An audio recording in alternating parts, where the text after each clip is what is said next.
na tunaomba tuseme tuko hapa kama wanachama hai wa Simba Sports Club. Tukitoka hapa tunajua mtatafuta kadi zetu na namba zetu ili mtufungie. Tuko tayari kwa hilo. Tunaomba kuambia sisi ni wanachama hai, tuna namba, tuna kadi, tuna matawi yetu. Mkitaka tuwape kadi zetu tutawapa. Tuko tayari kwa sababu tunajua silaha yenu pekee nyinyi ni kutufungia.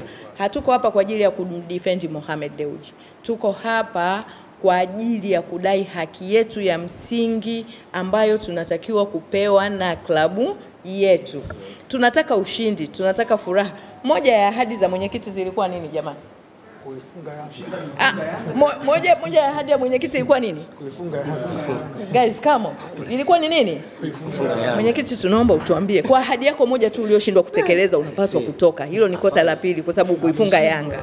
Yaani wewe uliomba kura ukituaminisha sisi kwamba kazi kubwa unayoenda kufanya wewe ni kuifunga Yanga, lakini umeshindwa kwa misimu yako yote. Tumepigwa goli 5, 2, sijui ngapi.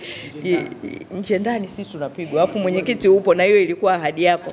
Bado unakaa kwenye media. Unasema hujui kosa lako, kwa nini utoke?